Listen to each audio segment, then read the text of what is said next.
আসসালামু আলাইকুম ওরহমতুল্লাহি ওয়াবারাকাতুহু। আমি যে টপিকটা নিয়ে আজকে আলোচনা করব সেটা হচ্ছে prophetic mindset through the lens of সিরা or through the lens of সুন্নাহ। রাসূল সাল্লাল্লাহু আলাইহি ওয়াসাল্লাম ওনার মাইন্ডসেট কেমন ছিল? মাইন্ডসেট শব্দটার সাথে আমরা মোটামুটি পরিচিত না, সবাই কি বলেন? মাইন্ডসেট মানে কি? মনস্তত্ত্ব, তাই তো? মানুষের মেন্টাল অ্যাটিটিউড, সে যেভাবে ভাবে, যেভাবে চিন্তা করে, একটা মানুষ তার চারপাশের জগৎটাকে যেভাবে দেখে, যেভাবে ভাবে, যেভাবে চিন্তা করে এবং যেভাবে সে সিদ্ধান্ত নেয়, এটাকে বলে তার mindset, the way of thinking. তো রাসূলুল্লাহ সাল্লাল্লাহু আলাইহি ওয়া আলিহি ওয়াসাল্লামের মাইন্ডসেট কেমন ছিল? তিনি বিভিন্ন সিচুয়েশনে কিভাবে এই সিচুয়েশনটাকে ডিল করতেন, ওনার অ্যাপ্রোচ কেমন ছিল, কোন পরিস্থিতিতে কিভাবে রিয়্যাক্ট করতেন, কিভাবে রেসপন্স করতেন, কিভাবে থিঙ্ক করতেন, কিভাবে ডিসিশন মেকিং করতেন, এই টোটাল বিষয়টাকে আজকে আমরা prophetic mindset through the lens of সিরাতে কভার করবার চেষ্টা করবো ইনশাআল্লাহ। একটু ভারী টপিক, তারপরে খুব সহজ করে উপস্থাপন প্রেজেন্টেশন করতে পারলে এটা বোঝা যাবে ইনশাআল্লাহ বিইذنিল্লাহ। তাহলে আমি প্রায়ই রাসূল সাল্লাল্লাহু আলাইহি ওয়াসাল্লামের মাইন্ডসেট বোঝানোর জন্য সিরাতে ঢুকে যাব, মানে রাসূল সাল্লাল্লাহু আলাইহি ওয়াসাল্লামের আসিরা আল আতিরা আল মুবারাকা, ওনার বায়োগ্রাফিতে প্রবেশ করব এবং সেখান থেকে রেফারেন্সগুলো শেয়ার করব আপনাদের সাথে, এবং সুন্নাহ থেকে রেফারেন্স শেয়ার করব, যাতে করে আমাদের কাছে ক্লিয়ার হয় যে ওনার মাইন্ডসেটটা কেমন, দৃষ্টিভঙ্গি কেমন। আমরা অনেকে বলি না যে দৃষ্টিভঙ্গি বদলান তো জীবন বদলে যাবে, এটা বলি না আমরা? তার মানে এটা খুব গুরুত্বপূর্ণ, মাইন্ডসেট খুব গুরুত্বপূর্ণ। আমরা প্রফিটিক মাইন্ডসেট নিয়ে কথা বলবো ইনশাআল্লাহ। আমি আমার রিসার্চে 12টা মাইন্ডসেট খুঁজে পেয়েছি, based on my personal research. আরও কিছু মাইন্ডসেট থাকতে পারে, কিন্তু মেইনলি ঘুরে ফিরে এই 12টার মধ্যেই সীমাবদ্ধ রাসূল সাল্লাল্লাহু আলাইহি ওয়াসাল্লামের মাইন্ডসেট। সেই 12টা মাইন্ডসেট কি কি, আমি পয়েন্টগুলো উল্লেখ করে আমি মূল আলোচনাতে প্রবেশ করছি। প্রথম হচ্ছে গড সেন্ট্রিক মাইন্ডসেট, 2 নম্বরে ভিশন ওরিয়েন্টেড, 3 নম্বরে উইজডম ড্রিভেন, 4 নম্বরে রিফর্ম সেন্ট্রিক, 5 নম্বরে ওপেন মাইন্ডেড, 6 নম্বর এন্টারপ্রেনাল, 7 নম্বর কনসিডারেট, 8 নম্বর ট্রান্সপারেন্ট, 9 নম্বর অ্যাপ্রিসিয়েটিভ, 10 নম্বর হচ্ছে ফ্লেক্সিবল, 11 নম্বর অপটিমিস্টিক, 12 নম্বর হচ্ছে resilient. Based on my research, আমার ক্ষুদ্র গবেষণায় আমি খুঁজে পেয়েছি যে রাসূল সাল্লাল্লাহু আলাইহি ওয়াসাল্লাম এই ধরনের মানসিকতার অধিকারী ছিলেন, এই অ্যাপ্রোচের অধিকারী ছিলেন। প্রথম যেই মাইন্ডসেটটা নিয়ে আমরা আলোচনা করব সেটা হচ্ছে গড সেন্ট্রিক মাইন্ডসেট বা আল্লাহ সেন্ট্রিক মাইন্ডসেট। অর্থাৎ রাসূল সাল্লাল্লাহু আলাইহি ওয়াসাল্লাম যে কোনো কাজে তিনি আল্লাহ তাআলাকে ফিল করতেন, সব কিছু ছিল আল্লাহ তাআলা কেন্দ্রিক। যাই তিনি করতেন না কেন, একজন মহান সত্তার সন্তুষ্টির জন্যই তিনি সেটা করতেন। তিনি কে? আওয়াজ করে বলুন, তিনি কে? আল্লাহ সুবহানাহু ওয়া তাআলা। তার সন্তুষ্টির জন্যই তিনি সব কিছু করতেন এবং সব সময় তিনি এটা ফিল করতেন যে আমার আসল ভরসা স্থল হচ্ছে আল্লাহ তাআলা। আসল ভরসা স্থল কে? আল্লাহ তাআলা। এবং আল্লাহকেই তিনি ওনার নিজের অভিভাবক হিসেবে সবসময় চিন্তা করতেন। এবং তার দয়ার পরশেই যে আমরা বেঁচে আছি, তিনি যে আমাকে আগলে রেখেছেন, সার্বক্ষণিক এটাকে মনের মধ্যে ধারণ করা, সবসময় এই চিন্তাটা ভেতরে লালন করা, এটাকেই বলে গড সেন্ট্রিক মাইন্ডসেট বা আল্লাহ সেন্ট্রিক মাইন্ডসেট। এই মাইন্ডসেটের অধিকারী যদি আপনি হতে পারেন, আপনি একটা ডিভাইন পাওয়ার শিল্ডের ভেতরে থাকবেন, একটা ডিভাইন প্রোটেকশনে থাকবেন। চারিদিকে তুফান, ঝঞ্ঝা, ঝড়, অনেক কিছু, কোনো কিছু আপনাকে স্পর্শ করবে না, কারণ আপনার গড সেন্ট্রিক মাইন্ডসেট আছে। একটা মহা শক্তিধর সত্তার সাথে আপনার সংযোগায়ন আছে, কানেক্টিভিটি আছে। সো প্রথম মাইন্ডসেটটা হচ্ছে গড সেন্ট্রিক মাইন্ডসেট। রাসূল সাল্লাল্লাহু আলাইহি ওয়াসাল্লাম সবসময় সবকিছু আল্লাহ তাআলার সন্তুষ্টির জন্য করতেন এবং তিনি ভাবতেন আমার কেউ না থাক, আল্লাহ আছে। যার কেউ নাই তার কে থাকে? আল্লাহ আছে। এটাই হচ্ছে গড সেন্ট্রিক মাইন্ডসেট। আসুন আমরা সিরাতের ভেতরে ঢুকে যাই, যেহেতু আমরা বলেছি থ্রু দ্য লেন্স অফ সিরা। সিরাতের পরতে পরতে, সুন্নাহর পরতে পরতে আমরা দেখব যে তিনি গড সেন্ট্রিক মাইন্ডসেটের অধিকারী ছিলেন কিনা। আল্লাহর হাবিব সাল্লাল্লাহু আলাইহি ওয়া আলিহি ওয়াসাল্লাম একবার একটা যুদ্ধ থেকে ফেরার পথে মরুভূমির মাঝখানে সেনাবাহিনীকে থামিয়ে বিশ্রামের ঘোষণা দিলেন যে তোমরা একটু বিশ্রাম নাও।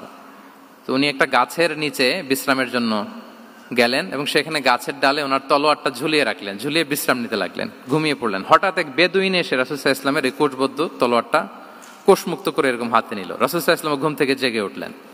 এবার বেদুইন বলতে আরম্ভ করলো, মাইয়ামনাউকা মিন্নি, এই মুহাম্মদ তোমাকে এবার কে বাঁচাবে বলো, এই তো আমার হাতে তলোয়ার, কে বাঁচাবে?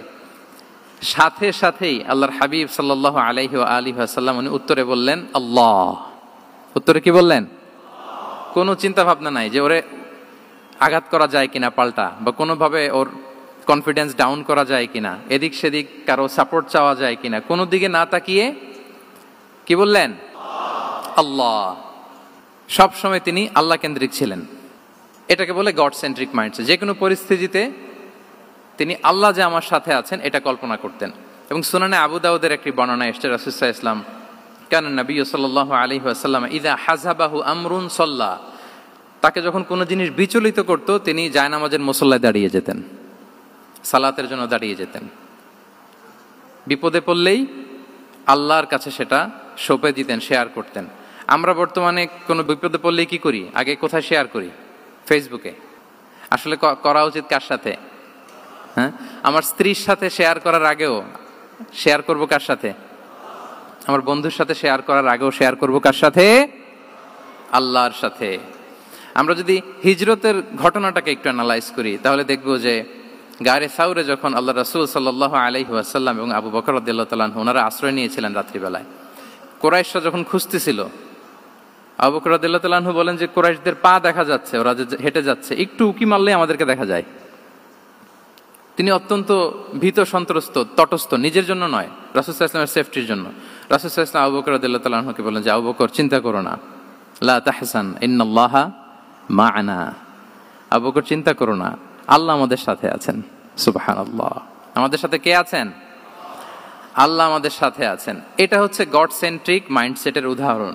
আপনার মনকে বুঝাতে হবে যে আল্লাহ আমার সাথে আছে। মনকে তুমি বুঝিয়ে বলো আল্লাহ আছে আমার সাথে। এই বাক্যটা মুখস্থ করা যাবে? মনকে তুমি বুঝিয়ে বলো আল্লাহ আছেন আমার সাথে। আপনার পুরো জীবনের সব কাজের সাথে যদি এই বাক্যটাকে মিলিয়ে ফেলতে পারেন দেখবেন যে কোনো কিছুই আপনার ক্ষতি করতে পারতেছে না। এটাকে বলে গড সেন্ট্রিক মাইন্ডসেট। আল্লাহ আমার সাথে আছেন, কেউ নাই কিন্তু আল্লাহ তাআলা আমার সাথে আছেন। এবং গড সেন্ট্রিক মাইন্ডসেটের সবচেয়ে বড় সুবিধা হচ্ছে আপনার মনে কখনো হতাশা কাজ করবে না, হতাশা বাঁধবে না, কারণ আপনার সাথে এক মহাশক্তিধরের কানেক্টিভিটি আছে। তিনি কে বলুন তো আওয়াজ করে? তিনি আল্লাহ। হতাশা আসবে না। এই যে আমাদের জাতীয় জীবনের এখন সবচাইতে বড় বড় সমস্যাগুলোর যদি আমরা লিস্ট করি, একটা বড় সমস্যা হচ্ছে ডিপ্রেশন, তাই না? আমরা ডিপ্রেশনে ভুগি না? আপনাদের ডিপ্রেশন হয় কখনো? আচ্ছা, ডিপ্রেশন কাকে বলে আগে বলে। ডিপ্রেশন হচ্ছে আপনার আর আপনার রবের মাঝে যে দূরত্ব, এটার নাম ডিপ্রেশন। আই রিপিট, আমার আর আমার রবের মাঝে যে গ্যাপ, আমাদের সম্পর্কের যে দূরত্ব, এটার নাম কি? ডিপ্রেশন। আপনি যত আল্লাহর সাথে সম্পর্ক জোরদার করতে পারবেন, ডিপ্রেশন আপনার থেকে দৌড়ে পালাবে।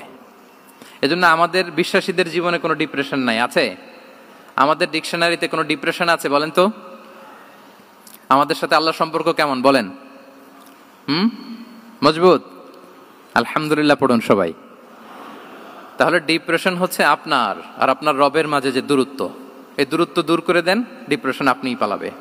আমরা আরো কিছু সিরা থেকে ইনসিডেন্ট নিয়ে দেখি যে গড সেন্ট্রিক মাইন্ডসেটটা কেমন। দ্বিতীয় হিজরিতে যে বদরের যুদ্ধ হলো, সে বদরের যুদ্ধে ইবনে মাসউদ রাদিয়াল্লাহু তাআলা আনহু তিনি বর্ণনা করেন যে আল্লাহ রাসূল সাল্লাল্লাহু আলাইহি ওয়াসাল্লাম আগামীকাল যুদ্ধ, এর আগের দিন রাতে তিনি হাত তুলে এরকম দোয়া করতেছিলেন। আমরা তো এইভাবে দোয়া করি। আল্লাহর হাবিব সাল্লাল্লাহু আলাইহি ওয়া আলিহি ওয়াসাল্লাম তিনি দোয়া করতে করতে ইমোশনালি হাত এরকম উঁচু করে, হাত্তা ইউরা বায়াদু ইবতাইহি, বগলের শুভ্রতা দেখা যাচ্ছিল। উনি দোয়া করতেছিলেন, আল্লাহুম্মা আনজিজ লি মা ওয়া'আতানি, আল্লাহুম্মা আতিনি মা ওয়া'আতানি, আল্লাহ তুমি যে বিজয় দিবে বলে প্রতিশ্রুতি করেছিলে, ওই বিজয় আমাদেরকে দাও, ওই ভিক্টরি আমাদেরকে দাও। দোয়া করছিলেন। সাইয়েদনা আলী রাদিয়াল্লাহু তাআলা আনহু উনি বর্ণনা করছেন যে বদরের যুদ্ধের আগের রাতে আমরা সবাই ঘুমোচ্ছিলাম, কিন্তু রাসূল সাল্লাল্লাহু আলাইহি ওয়াসাল্লামকে দেখলাম যে না, উনি হাত তুলে শুধু আল্লাহর কাছে কান্না করছেন, দোয়া করছেন। আবু বকর রাদিয়াল্লাহু তাআলা আনহু উনি বলেন যে আমি যে দেখলাম যে তিনি ফজর পর্যন্ত দোয়া চালিয়েই যাচ্ছিলেন, দোয়া চালিয়েই যাচ্ছিলেন, দোয়া কন্টিনিউ করছিলেন তিনি। এবং দোয়া করতে করতে রাসূল সাল্লাল্লাহু আলাইহি ওয়াসাল্লাম এতটাই ইমোশনাল হয়ে গেলেন যে ওনার গায়ের চাদরটা নিচে পড়ে গেল। আবু বকর রাদিয়াল্লাহু তাআলা আনহু যে বলেন, ইয়া নবী আল্লাহ কাফাকা মুনাশাদাতুকা রাব্বাক ফাইন্নাহু সায়ুনজিজু লাকা মা ওয়া'দাক, হে নবী যথেষ্ট, এনাফ ইজ এনাফ, অনেক হয়েছে নবী, আন্না, আর কাঁদতে হবে না, আপনার রব আপনাকে ভিক্টরি বা বিজয় দান করবে ইনশাআল্লাহ। তাহলে দেখেন, যুদ্ধের আগের রাতে সেনাপ্রধান কি করে? এই কৌশল ওই কৌশল, কোন দিক দিয়ে অ্যাটাক করা যাবে, ওয়ার স্ট্র্যাটেজি ঠিক করে, তার সাথে যারা আছে তাদের সাথে পরামর্শ করে। কিন্তু রাসূল সাল্লাল্লাহু আলাইহি ওয়াসাল্লাম সব কিছু সেট করে দিয়ে কার সাথে কানেক্টিভিটি গড়েছেন বলুন তো? আল্লাহর সাথে। This is called God centric mindset, Allah centric mindset. আমার হৃদয়টা সবসময় কার সাথে জুড়ে থাকবে? আল্লাহর সাথে, কারণ উনি ছাড়া আমার কোনো ঠিকানাই নাই। তাহলে এই মেন্টালিটি যদি আমরা ধারণ করতে পারি, এটাকে বলে গড সেন্ট্রিক মাইন্ডসেট। তাহলে রাসূলুল্লাহ সাল্লাল্লাহু আলাইহি ওয়া আলিহি ওয়াসাল্লামের যে 12টা মাইন্ডসেটের কথা আমরা বলেছি, তার প্রথমটা হচ্ছে গড সেন্ট্রিক। আল্লাহ তাআলা আমাদেরকে গড সেন্ট্রিক মাইন্ডসেট দান করুক। আমরা যে কোনো পরিস্থিতিতে যেভাবেই থাকি না কেন, আমরা বিপদে আপদে সবসময় ভরসা রাখবো কার উপর? এটাই হচ্ছে গড সেন্ট্রিক বা আল্লাহ সেন্ট্রিক মাইন্ডসেট। আচ্ছা, 2 নাম্বার মাইন্ডসেট হচ্ছে vision oriented mindset. Vision oriented mindset মানে হচ্ছে যার মধ্যে দূরদর্শিতা আছে, ফার সাইটেডনেস আছে, who can anticipate the future, যে ভবিষ্যৎ আগাম অনুমান করে ফেলতে পারে, সামনের পরিস্থিতিকে আগাম অনুমান করতে পারার যে যোগ্যতা বা দীর্ঘমেয়াদী চিন্তা করতে পারার যে ক্যাপাসিটি, এটাকে বলে ভিশন ওরিয়েন্টেড মাইন্ডসেট। এটা আল্লাহ রাসূল সাল্লাল্লাহু আলাইহি ওয়া আলিহি ওয়াসাল্লামকে আল্লাহ তাআলা দান করেছেন। উনি ভবিষ্যৎকে আগাম বুঝতে পারতেন, আগাম অনুমান করতে পারতেন, এবং সে অনুযায়ী তিনি স্ট্র্যাটেজি, প্ল্যান, পরিকল্পনা এটা তিনি সাজাতে পারতেন। এটাকে বলে ভিশন ওরিয়েন্টেড মাইন্ডসেট। এবার আসুন আমরা সিরাতের কিছু ইনসিডেন্টকে সামনে নিয়ে আসি যে তিনি কিরকম ভিশন ওরিয়েন্টেড মাইন্ডসেটের অধিকারী ছিলেন। আমরা সবাই হুদাইবিয়ার ঘটনা জানি না? কত হিজরিতে ঘটেছিল বলুন তো সবাই? 6ষ্ঠ হিজরিতে। লাকাদ সাদাকাল্লাহু রাসূলাহুর রুইয়া বিল হক লাতাদখুলুন্নাল মাসজিদাল হারামা ইনশাআল্লাহু আমিনিন। রাসূল সাল্লাল্লাহু আলাইহি ওয়াসাল্লাম 6ষ্ঠ হিজরিতে মদিনায় স্বপ্নে দেখলেন যে তিনি উমরা করতে যাচ্ছেন। তো নবীদের স্বপ্ন এটা কেবল স্বপ্ন নয়, এটা আল্লাহর পক্ষ থেকে ওয়াহি, রেভেলেশন। তো সেই হিসেবে তিনি 1400 সাহাবা নিয়ে উমরা করতে চলে গেলেন মক্কায়, কিন্তু মক্কাবাসী ঢুকতে দিল না, থামিয়ে দেয়া হলো। তো তখন একটা চুক্তি হয়েছিল, ওই চুক্তিতে বলা হলো, রাসূল সাল্লাল্লাহু আলাইহি ওয়াসাল্লাম লিখতে বললেন যে লিখো মিন মুহাম্মদ রাসূলিল্লাহ, আল্লাহর রাসূল মুহাম্মদের পক্ষ থেকে কুরাইশদের সাথে এই চুক্তি। কুরাইশরা আপত্তি করলো যে না, শুধু মুহাম্মদ লেখা যাবে, রাসূলুল্লাহ লেখা যাবে না, কারণ তুমি যে রাসূলুল্লাহ, আল্লাহর রাসূল, এটা যদি আমরা মেনে নেই তাহলে তোমার সাথে আর আমাদের দ্বন্দ্ব কিসের, আমরা তো ভাই ভাই হয়ে গেলাম, রাসূলুল্লাহ কাটো। সাহাবারা কেউ রাজি হয় না, বিশেষ করে ওমরে ফারুক রাদিয়াল্লাহু তাআলা, উনি রাজি হয় না, না না এটা কাটা যাবে না। রাসূল সাল্লাল্লাহু আলাইহি ওয়াসাল্লাম অনেক বলে কয়ে বুঝালেন যে না, দীর্ঘমেয়াদী চিন্তা করতে গেলে আমাদের এখন একটা শান্তি চুক্তির দরকার আছে, যাতে করে আমরা আমাদের গ্লোবাল নেভিগেশন সিস্টেম, দাওয়া সিস্টেমকে আরো স্ট্রং করতে পারি। অনেক বলে কয়ে রাসূলুল্লাহ কাটা হলো। এরপর তারা বলে চুক্তিতে লিখো যে এই বছর উমরা করতে দেয়া হবে না, এই বছর ফিরে যাবেন আপনারা সবাই। এটাও সাহাবারা রাজি হয় না, আল্লাহ রাসূল সাল্লাল্লাহু আলাইহি ওয়াসাল্লাম রাজি হলেন। আবার আরেকটা ক্লোজে লেখা হলো যে আগামী বছর আসলেও 3 দিনের বেশি থাকা যাবে না, সেটাও রাজি হয়ে গেল রাসূল সাল্লাল্লাহু আলাইহি ওয়াসাল্লাম। সাহাবারা রাজি হচ্ছেন না। এরপর মক্কা থেকে কোনো লোক মদিনায় গেলে মদিনাবাসী তাকে রাখতে পারবে না, ফেরত দিতে হবে। কিন্তু মদিনা থেকে কোনো লোক মক্কায় আসলে মক্কাবাসী তাকে ফেরত দিতে বাধ্য থাকবে না। দেখেন, একটার পর একটা মুসলমানদের বিরুদ্ধে সব ক্লোজ যাচ্ছে, কোন সাহাবীরাই রাজি হচ্ছেন না। কিন্তু আল্লাহ রাসূল সাল্লাল্লাহু আলাইহি ওয়া আলিহি ওয়াসাল্লাম তিনি বললেন যে না, লিখো লিখো। উমরে ফারুক রাদিয়াল্লাহু তাআলা আনহু এতটাই রাগান্বিত হলেন, তিনি প্রশ্ন করলেন, ইয়া রাসূলুল্লাহ, আলাইসা আনতা নাবিয়্যুন হক, আপনি এই যে কম্প্রোমাইজের পর কম্প্রোমাইজ করে যাচ্ছেন, আপনি কি সত্য নবী নন, সত্য রাসূল নন? আলাসনা আলা দীনিন হক, আমরা কি সত্যের উপর প্রতিষ্ঠিত নই? আলাইসাল কুরআনু কিতাবুন হক, তো সব যদি সত্য হয় আপনি কেন এগুলো মানছেন? রাসূল সাল্লাল্লাহু আলাইহি ওয়াসাল্লাম বললেন যে ওমর, তুমি বাদ সেদো না, মেনে নাও। মেনে নিলেন, এবং এই মেনে নেওয়াটাকে আল্লাহ ভিক্টরি বলে ঘোষণা দিলেন, বিজয় বলে। আল্লাহু আকবার। ইন্না ফাতাহনা লাকা ফাতহাম মুবিনা। এবং হুদাইবিয়ার এই সন্ধি থেকেই বেসিকলি মক্কা বিজয় ওইদিকে ত্বরান্বিত হয়েছে গতি প্রবাহটা। কারণ রাসূল সাল্লাল্লাহু আলাইহি ওয়াসাল্লাম অনেক দূর দেখেছেন, সাহাবারাই সামনের কিছু বিষয়ে তারা খেয়াল করছেন, কিন্তু রাসূলুল্লাহ সাল্লাল্লাহু আলাইহি ওয়া আলিহি ওয়াসাল্লাম তিনি অনেক দূর দেখতে পাচ্ছেন। আচ্ছা বলেন, 3 তলার উপর থেকে একজন একটা ভিউ দেখতে পায়, আর 30 তলা উপর থেকে আরেকজন একটা কন্ডোমিনিয়ামের উপর থেকে একটা পানোরামিক ভিউ দেখতে পায়, দুইজনের ভিউ দেখা কি একরকম হয়? বলেন, একরকম হবে? কখনোই হবে না। তাহলে 30 তলার উপর থেকে যিনি দেখবে তিনি একটা পানোরামিক ভিউ দেখবে, দ্য টোটাল সিনারিও তার কাছে ক্রিস্টাল ক্লিয়ার হবে, যেটা সাহাবা রিদওয়ানুল্লাহি তাআলা আলাইহিম আজমাইন ওনাদের কাছে ক্লিয়ার ছিল না। এবং ঠিকই এই যে এটা তো বেশি দিন স্থায়ীও হয়নি, 6ষ্ঠ হিজরি থেকে 8ম হিজরি, মাত্র 3 বছরের ব্যবধানে রাসূল সাল্লাল্লাহু আলাইহি ওয়াসাল্লাম যত রিজিওনাল সুপার পাওয়ার ছিল, ওয়ার্ল্ড সুপার পাওয়ার ছিল, পার্সিয়ান এম্পায়ার, তারপর Roman empire, Byzantine empire, Egyptian empire, সব এম্পায়ারদের কাছে চিঠি পাঠিয়েছেন, সালামুন আলা মান ইত্তাবা আল হুদা আসলিম তাসলাম। এবং ইসলামের এক্সপান্ড হয়েছে। ওনার গ্লোবাল নেভিগেশন সিস্টেম উনি চালু করেছেন। এর কারণ কি? উনি ছিলেন ভিশন ওরিয়েন্টেড মাইন্ডসেটের অধিকারী, দূরদর্শী, অনেক দূর দেখতে পেতেন, অনেক দূর তিনি দেখতে পেতেন, দীর্ঘমেয়াদী তিনি পরিকল্পনা করতে পারতেন। এটা হচ্ছে ভিশন ওরিয়েন্টেড মাইন্ডসেট যারা হয় তাদের ক্যারেক্টারিস্টিক্স বা ফিচার। আরো একটা উদাহরণ দেই, আপনারা কি বলতে পারেন আবিসিনিয়াতে নবুয়তি কত সালে সাহাবারা হিজরতে গিয়েছিল? বলতে পারবেন কেউ? হ্যাঁ, নবুয়তি কত সালে? 5ম সালে। হ্যাঁ, নবুয়তি 5ম বছর ওনারা আবিসিনিয়াতে, বর্তমানে যেটা ইথিওপিয়া বা ইরিত্রিয়া, সেখানে সাহাবারা হিজরতে গিয়েছিলেন। এবং আবিসিনিয়াতে এই যে হিজরতে গেল, তারা সবাই মিলে ফিরে এসেছিল মদিনায় কবে? এটা কি কেউ জানেন? আল্লাহু আকবার, মাশাআল্লাহ মাশাআল্লাহ। বসুন। খায়বার বিজয়ের দিন এসেছিলেন। আবিসিনিয়াতে যারা হিজরতে গিয়েছিলেন তারা মদিনায় ব্যাগ এন্ড ব্যাগেজ সবকিছু নিয়ে খায়বার বিজয়ের সময়, মানে 7ম হিজরিতে এসেছিলেন। তো রাসূল সাল্লাল্লাহু আলাইহি ওয়াসাল্লাম যখন মক্কা থেকে মদিনায় হিজরত করলেন, সব সাহাবারা মদিনায় চলে আসছেন। মদিনায় এখন একটা ইসলামিক সোসাইটি, ইসলামিক স্টেট। বদরের যুদ্ধে মুসলমানদের বিজয়, খন্দকে বিজয়, খন্দক তো 5মে। তারপরে ওনারা কেন আসে না বলেন তো? আসেনি। 7ম হিজরিতে এসেছেন।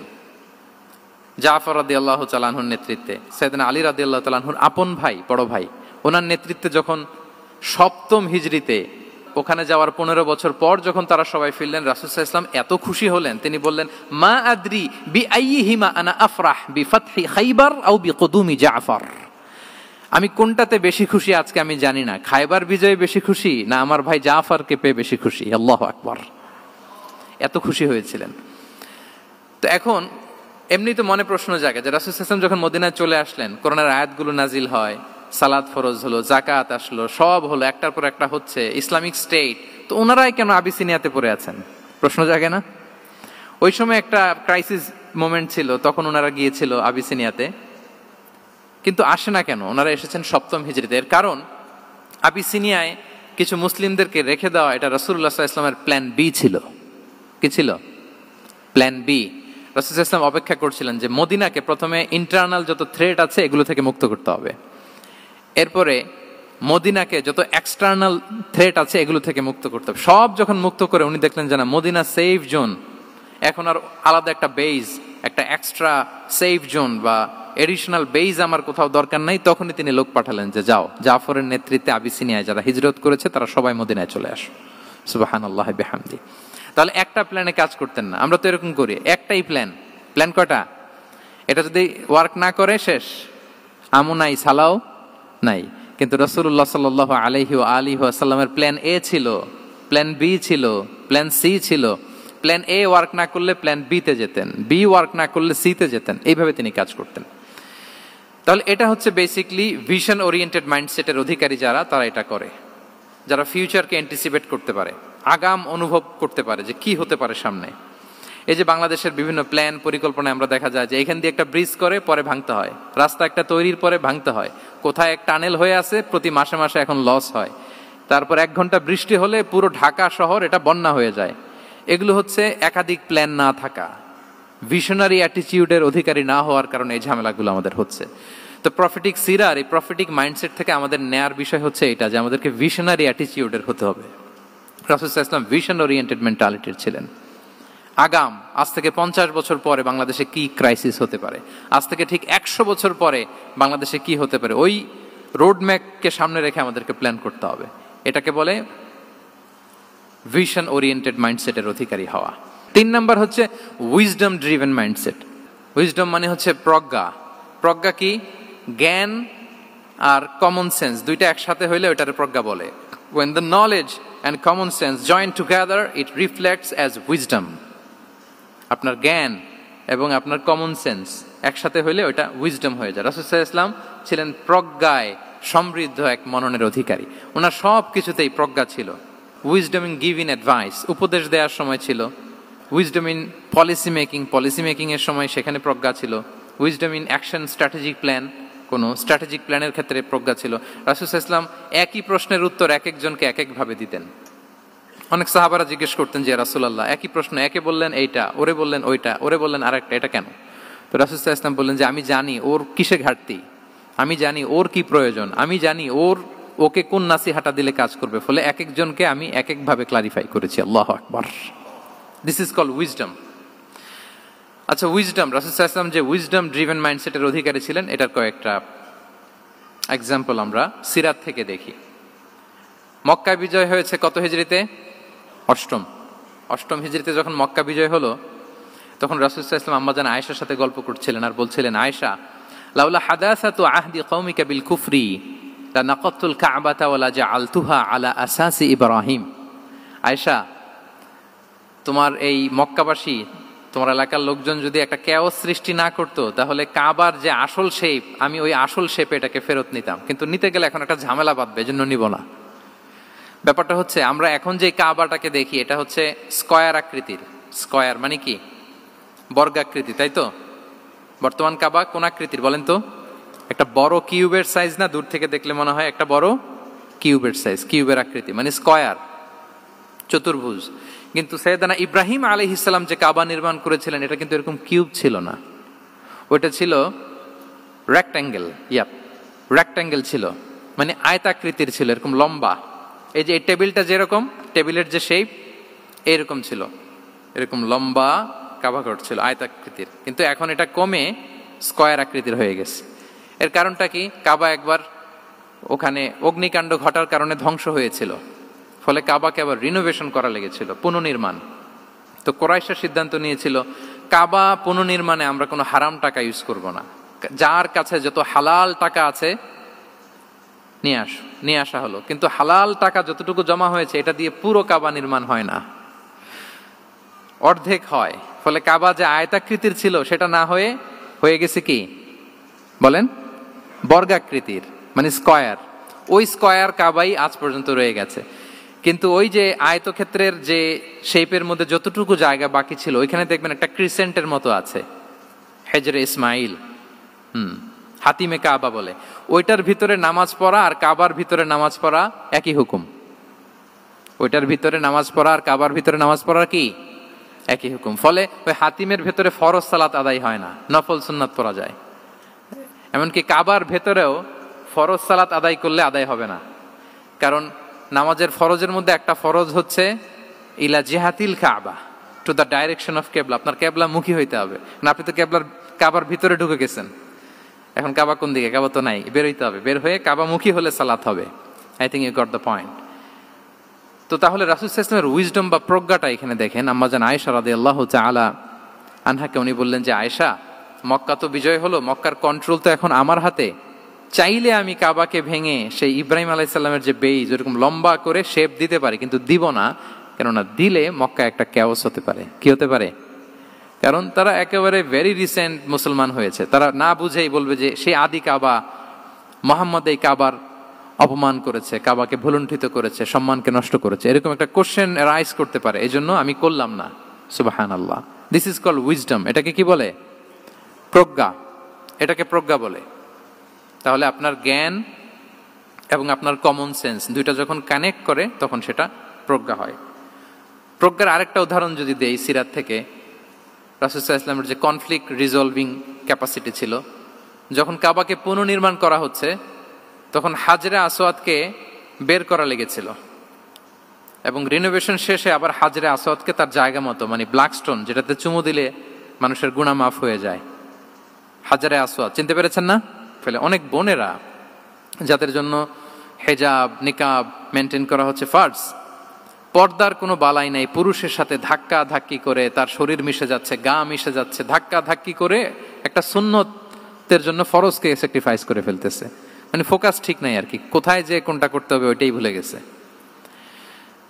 তো এই হাজরে আসওয়াদ পাথরকে আবার জায়গা মতো রাখতে হবে। এখন কে রাখবে, এই নিয়ে মারামারি মক্কায়। বড় বড় চারটা গোত্র বলে, এই গোত্র বলে আমি রাখবো, এই গোত্র বলে আমি রাখবো, আরেক গোত্র বলে রক্তের গঙ্গা বইয়ে দেব মক্কায়, কিন্তু এই সম্মান অন্যকে নিতে দিব না, কারণ ইটস ভেরি প্রেস্টিজিয়াস ইস্যু। যা আমাদের গোত্র এই ব্ল্যাক স্টোন হাজরে আসওয়াদকে নিয়ে জায়গা মতো রেখেছে, এটা কাউকে দিব না। তো সবাই যখন মারমুখী, তখন আল্লাহ রাসূল সাল্লাল্লাহু আলাইহি ওয়া আলিহি ওয়াসাল্লাম তিনি সমাধান দিলেন যে মারামারির দরকার নাই, একটা চাদর নিয়ে আসো। নিয়ে আসা হলো। 4 গোত্রের 4 লিডারকে বললেন চাদরের 4 কোণা ধরো। চারজন চার কোনা ধরলো, রাসূল সাল্লাল্লাহু আলাইহি ওয়াসাল্লাম তিনি পাথরটা নিয়ে মাঝখানে রাখলেন। এবার চার নেতাকে বললো, আসো, জাতীয় চার নেতা চলে আসো, কাবার সামনে চলে আসলো। এরপরে আল্লাহ রাসূল সাল্লাল্লাহু আলাইহি ওয়াসাল্লাম ওনার মোবারক হাত দিয়ে, বরকতময় হাত দিয়ে হাজরা আসওয়াদকে নিয়ে নিজ হাতে রাখলেন। এবার সবাই হ্যাপি, কারণ অংশগ্রহণ করতে পারছে। আসলে মূল স্ট্যাটাস কিন্তু চলে গেছে রাসূলের দিকে, নাকি? ওরা তো এটা টাচও করতে পারে নাই, পারছে?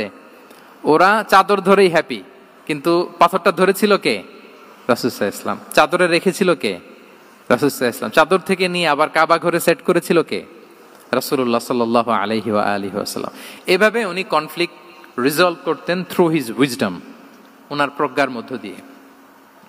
আমরা যদি তায়েফের ঘটনা দেখি, রক্তাক্ত হয়েছেন, পাহাড় রক্ষী ফেরেশতারা এসে বলেছে, রাসূলুল্লাহ জাস্ট অর্ডার করেন, আমরা কোলাপস করব এমন ভাবে the entire Taif city will be collapsed, একেবারে স্ম্যাশ করে দিব, পাউডার হয়ে যাবে।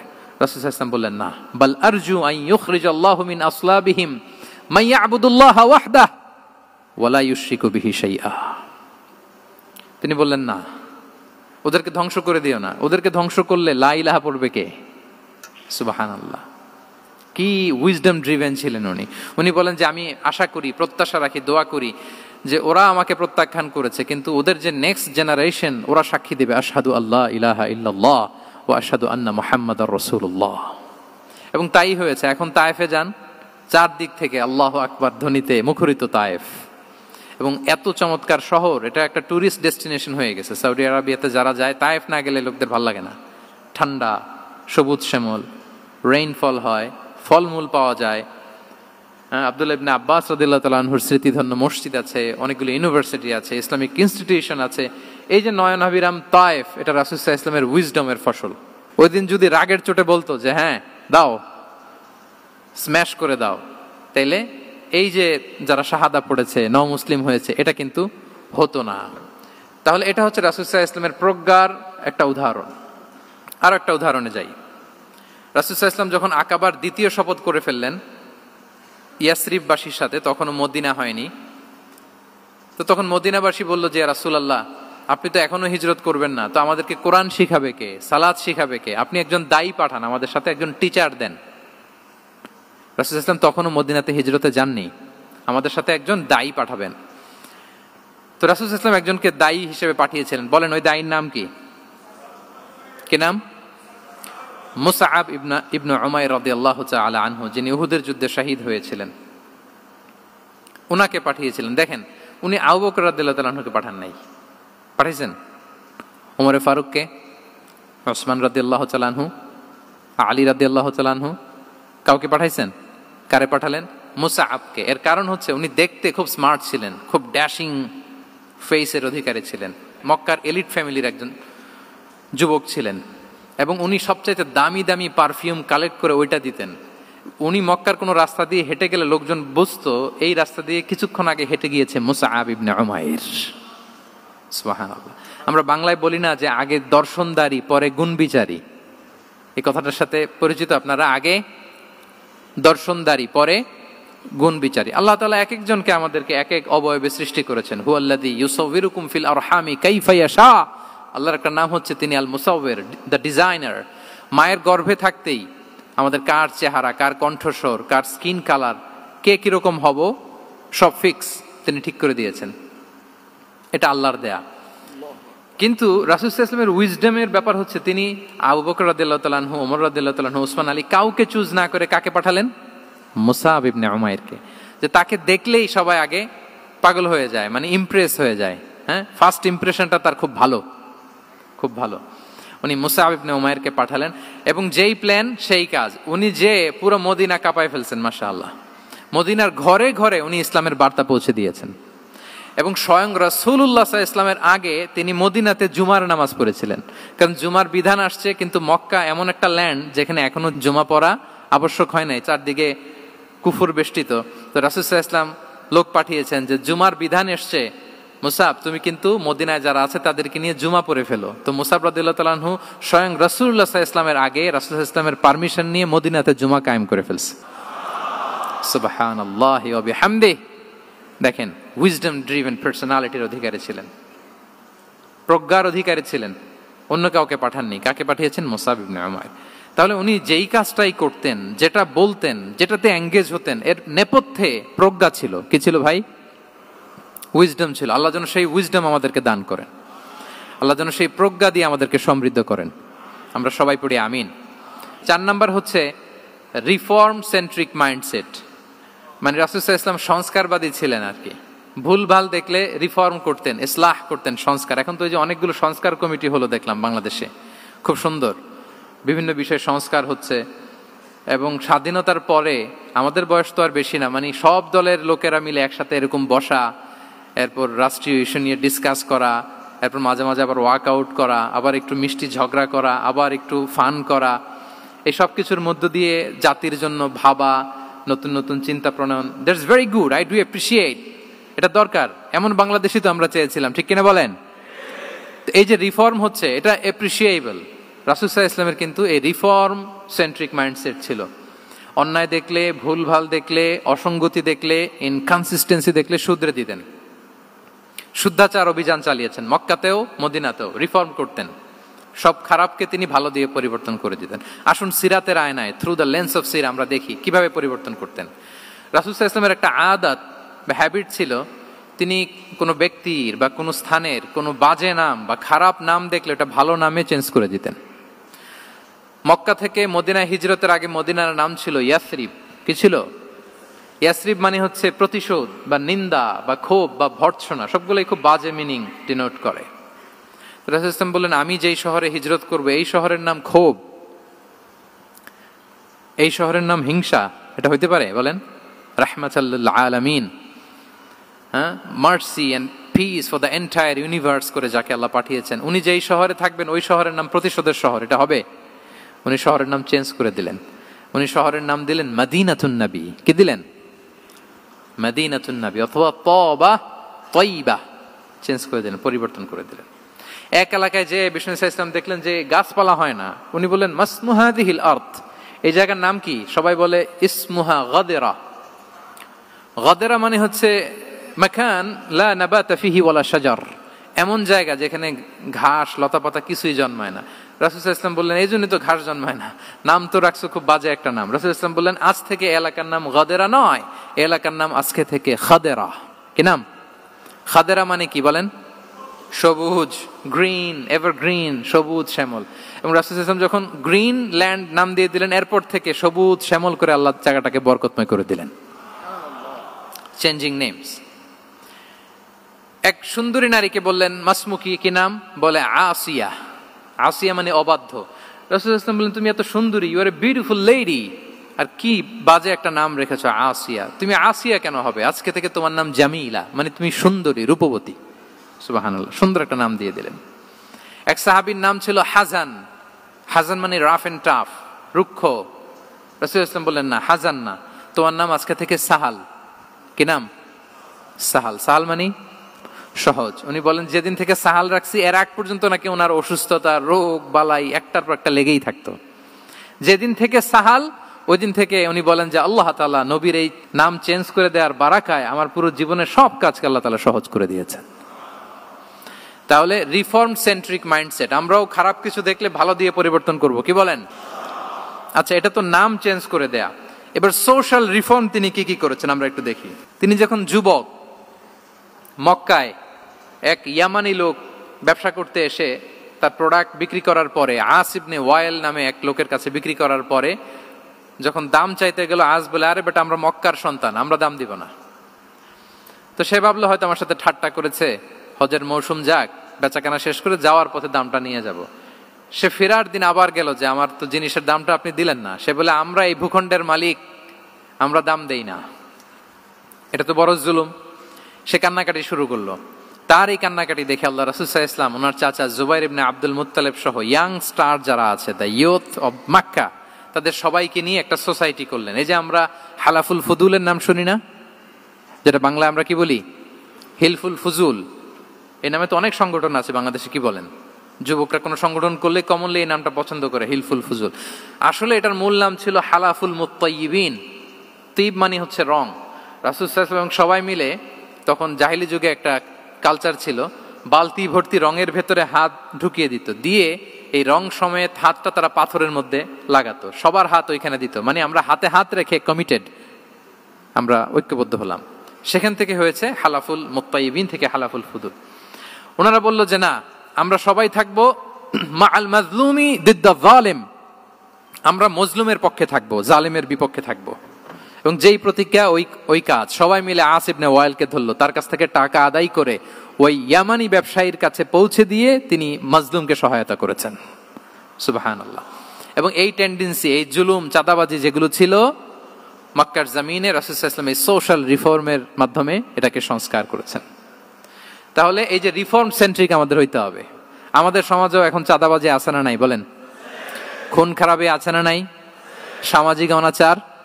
তাহলে ঐক্যবদ্ধ হইতে হবে আমাদেরকে রিফর্মের জন্য। যুবক যারা আমরা আছি, যাদেরকে আল্লাহ আমাদের বলার সুযোগ দিয়েছে, লেখার সুযোগ দিয়েছে, ফিল্ডে কাজের সুযোগ দিয়েছে, আমরা সবসময় মজলুমের পক্ষে থাকবো, আমরা সবসময় জালেমের বিপক্ষে থাকবো। আমাদের নীরবতা আর আমাদের নিশ্চুপ থাকাই জালিমদেরকে আরো বড় বড় জালিম বানিয়েছে। এজন্য নাহনু মাআল মাজলুম দিদ্দা যালিম, এটা হচ্ছে আমাদের স্লোগান। আমরা কাদের সাথে? মজলুমের সাথে। আওয়াজ করে বলেন, কার সাথে? ইত্তাকু দাওয়াতাল মাজলুম। রাসূল সাল্লাল্লাহু আলাইহি ওয়াসাল্লাম বলেন, তোমরা মাজলুমের কান্নাকে ভয় করো, কেননা মাজলুমের কান্না আর আল্লাহর মাঝে কোনো ফারাক থাকে না, কোনো পর্দা থাকে না, বদদোয়া করলেই কবুল হয়ে যায়। তাহলে এভাবে রাসূলুল্লাহ সাল্লাল্লাহু আলাইহি ওয়া আলিহি ওয়াসাল্লাম তিনি সোশ্যাল রিফর্ম করেছেন।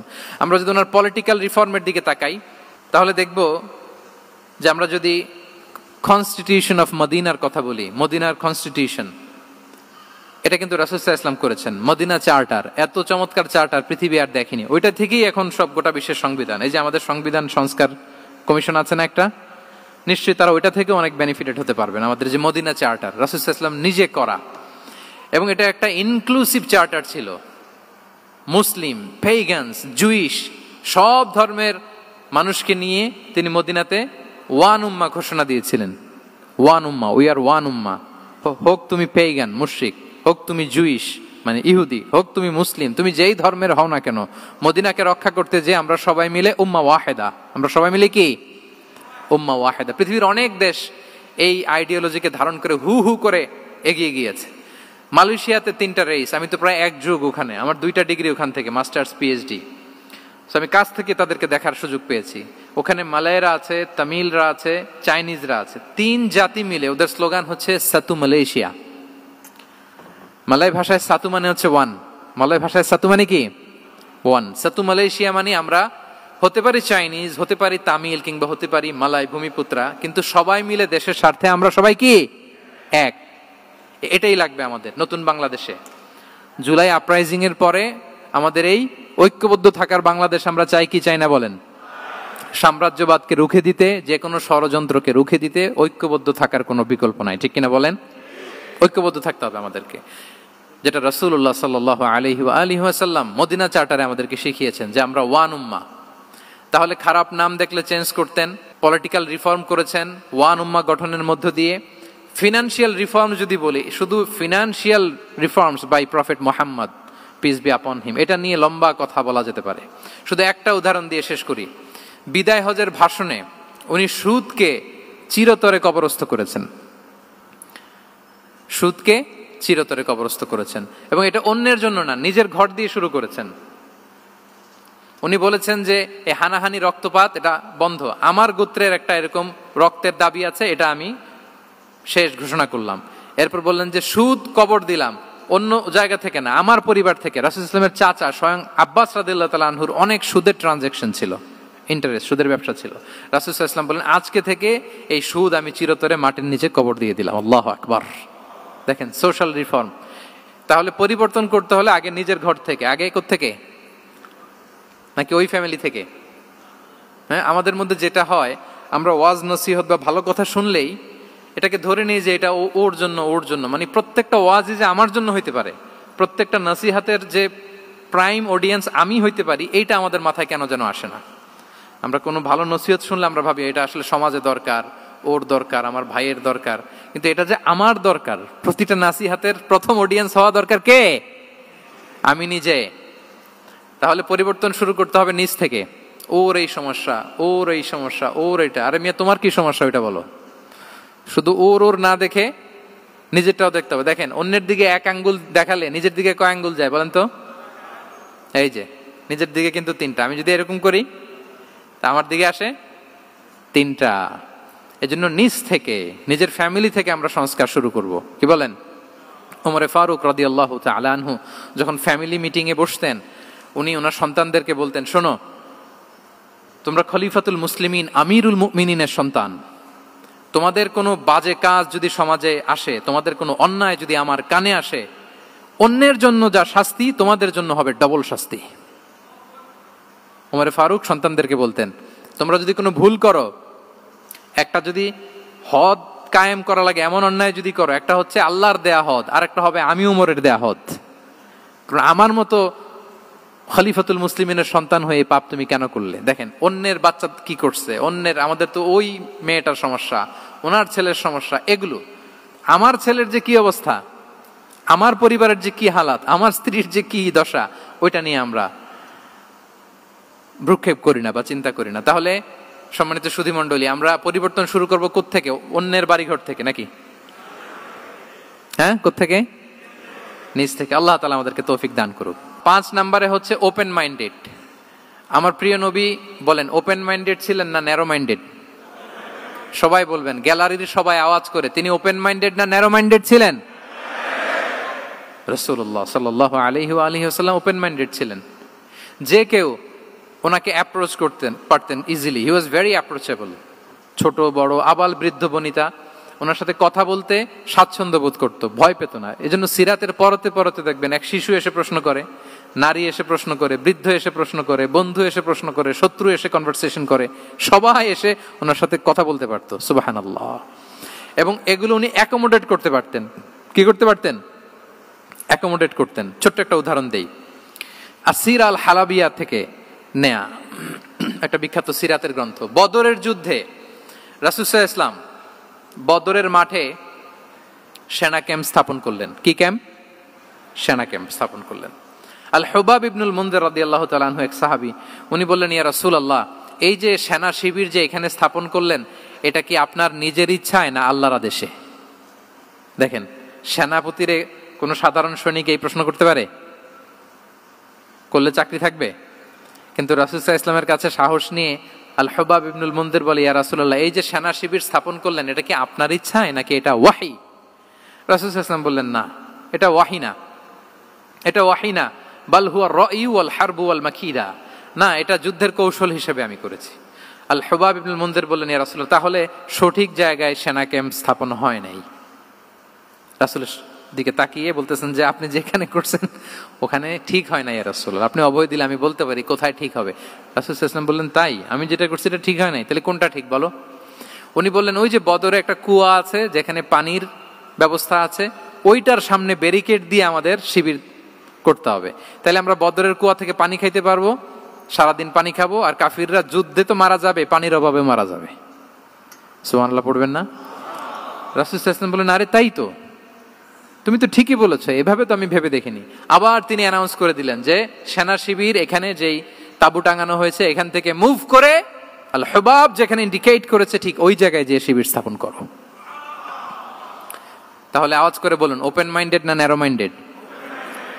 আমরা অনেক সময় আমাদের অধীনস্থদের কথা শুনতে চাই না। অনেক সময় অধীনস্থদের মাথা থেকেও দারুণ দারুণ দুর্দান্ত আইডিয়া চলে আসতে পারে। ইগনোর করবেন না সব সময়, আপনি দেখবেন যে তার কাছ থেকে ভালো আইডিয়া এসছে কিনা। তাহলে রাসূল সাল্লাল্লাহু আলাইহি ওয়াসাল্লাম এটাকে ইগনোর না করে অ্যাকোমোডেট করলেন। সুবহানাল্লাহ। খন্দক যুদ্ধের কথা যদি দেখি, পরীক্ষা খননের অ্যাডভাইস কে দিয়েছিল? মক্কার কোন লোক? মদিনার? কে দিয়েছিল? সালমান আল ফারিসি। বাড়ি কোথায়? ইরান, পারস্য। হি ওয়াজ পার্সিয়ান বেসিক্যালি। তাহলে দেখেন, সেই পারস্য থেকে এসে বললেন যে এখানে পরীক্ষা খনন করলে ভালো হয়। 5.5 কিলোমিটার পরীক্ষা খনন করে ফেললেন। 4.5 মিটার প্রশস্ত, 3.5 মিটার হচ্ছে এটার ডেপথ। পুরো মদিনার সবাই মিলে এটা করে ফেললেন। তার মানে আমি সব বুঝি, আমি সব জানি, এই মেন্টালিটি থেকে আমাদের বেড়ে আসতে হবে। এটা হচ্ছে একটা ন্যারো মাইন্ডেড পার্সোনালিটির অধিকারী, যে আমি যেটা বলছি ওইটা, এটার পরে কোনো কথা নেই, এটা ভুল।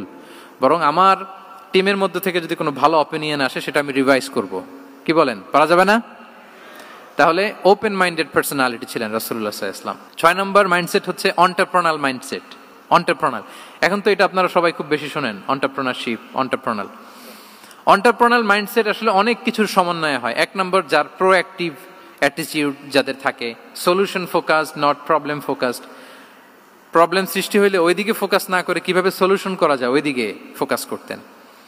এরপর যে হিউম্যান রিসোর্সের ভালো ম্যানেজ করতে পারে, রিসোর্স কম কিন্তু to take the best out of this resource. অনেকে দেখবেন যে ছোট্ট জিনিসকে অর্গানাইজ করে এত সুন্দর প্রেজেন্টেশন করে, আবার অনেকের অনেক আছে কিন্তু সেটাকে প্রেজেন্ট করতে পারে না, এরকম আছে না নাই?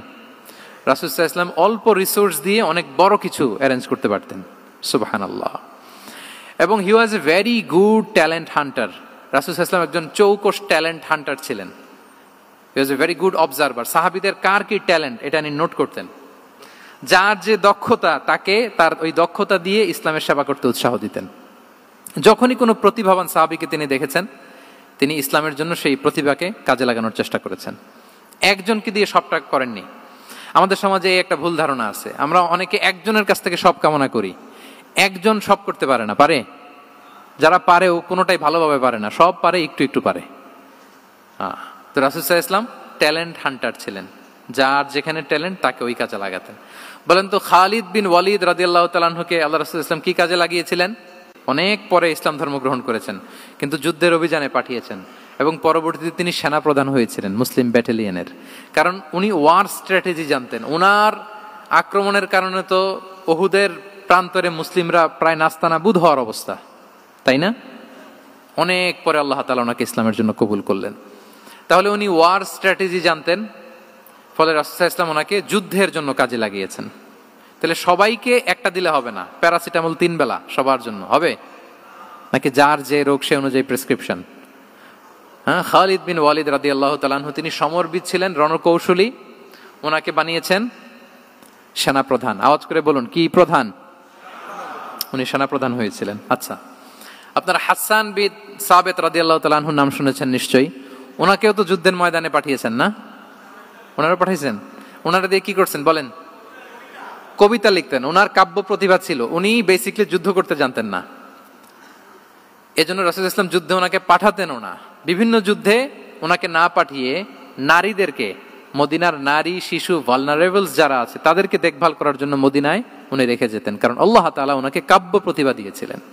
ওনার এক এক কবিতা পড়লে গায়ের লোম খাড়া হয়ে যায়। You will have goosebumps, literally আপনার গায়ের পশম দাঁড়িয়ে যাবে। এবং উনি ওনার কবিতা দিয়ে মুসলিমদেরকে, সাহাবীদেরকে উজ্জীবিত করতেন। মসজিদে নববীতে আল্লাহ রাসূল সাল্লাল্লাহু আলাইহি ওয়াসাল্লাম ওনার মিম্বারের পাশে শুধু হাসান বিন সাবিত রাদিয়াল্লাহু তাআলা আনহুর জন্য আলাদা একটা মিম্বার বানিয়েছিলেন, যে হাসান তুমি ওখানে উঠে কবিতা লিখে আমার সাহাবাদেরকে উজ্জীবিত করবে জিহাদের জন্য। আল্লাহু আকবার। তাহলে একজনকে সেনাপ্রধান, আরেকজনকে জাতীয় কবি, আরেকজনকে হাসান বিন সাবিত রাদিয়াল্লাহু তাআলা আনহুকে কি বানালেন? জাতীয় কবি বানালেন। আচ্ছা, হুযায়ফা ইবনে ইয়ামান রাদিয়াল্লাহু তাআলা আনহু, ওনার ছিল ডিটেকটিভ মাইন্ড, এজন্য ওনাকে রাসূল সাল্লাল্লাহু আলাইহি ওয়াসাল্লাম মদিনার গোয়েন্দা বিভাগের প্রধান বানিয়েছেন, হেড অফ ডিটেকটিভ ডিভিশন।